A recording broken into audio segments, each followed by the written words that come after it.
अस्सलाम वालेकुम। शुरू अल्लाह के नाम से जो बड़ा मेहरबान और नहायत रहम वाला है। आज हम बना रहे हैं दानेदार देगी मटन कोरमा, जो कि बहुत ही आसान तरीके से आपको बताऊंगी। बनाना बहुत ही आसान है और बिल्कुल बाहर की तरह देगी स्टाइल में बताऊंगी आपको।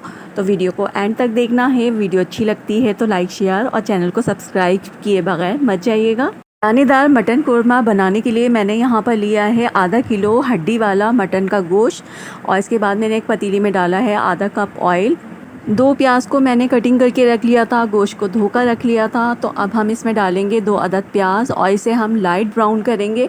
प्याज को बराबर चलाते रहना है वरना एक साइड से ये लग जाती है। देखिए प्याज हो गई है हमारी लाइट ब्राउन। तो अब हम इसमें अदरक लहसुन का पेस्ट ऐड करेंगे 1 टेबलस्पून, मिक्स करेंगे और उसके बाद हम इसमें मटन का गोश्त ऐड कर देंगे। ये हड्डी वाला मटन का गोश्त है जिसे मैंने धो लिया था अच्छी तरह, और इसकी बोटियाँ जो है ना मैंने छोटे साइज़ की रखी हैं बिल्कुल।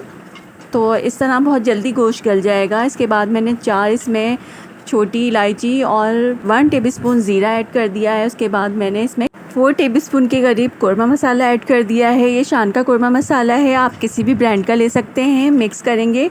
अभी यहाँ पे मैंने लो फ्लेम ही रखी हुई है। थोड़ी सी इसकी भुनाई कर लेते हैं अदरक लहसुन के साथ और मसाले के साथ, और इसके बाद इसे हम पकने के लिए रख देंगे कवर करके। तो मैं इसमें डाल रही हूँ अभी यहाँ पर 2 गिलास पानी, और फिर हम इसे कवर करके रख देंगे लो टू मीडियम फ्लेम पर पकने के लिए। 1-2 बार मैंने इसे चेक कर लिया था, और अभी जो है ना गोश्त अच्छी तरह से गला नहीं है, थोड़ी सी कसर बाकी है।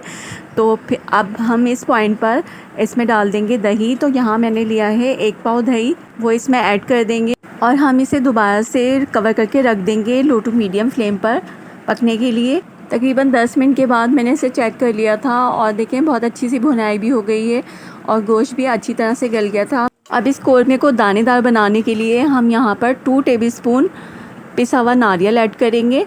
इसी की वजह से कोरमा बहुत ज़्यादा मज़ेदार और दानेदार बनता है।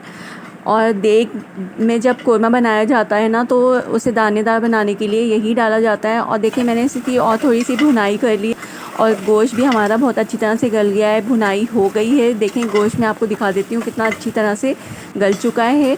ये देखें जी, बोटियाँ बिल्कुल गल चुकी हैं और भुनाई भी बहुत अच्छी हो गई है। तो अब मैं इसमें थोड़ा सा पानी डाल दूँगी ताकि ऑयल ऊपर आ जाए, और मतलब बहुत ज़्यादा भुना हुआ अच्छा नहीं लगता। मैंने इसमें थोड़ा सा पानी डाल दिया है तकरीबन 3 टेबलस्पून के बराबर, और बस ऑयल ऊपर आ जाए तो मैं इसे डिश आउट करती हूँ।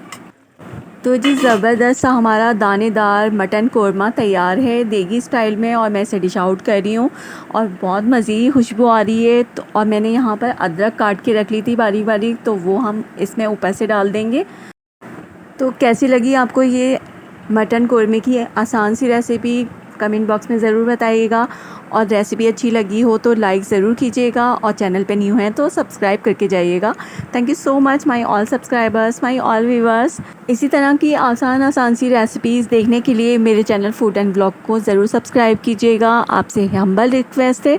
ओके व्यूअर्स, रखिएगा अपना बहुत सारा ख्याल। मिलते हैं एक और आसान सी रेसिपी के साथ। तब तक के लिए अल्लाह हाफिज़, टेक केयर, बाय।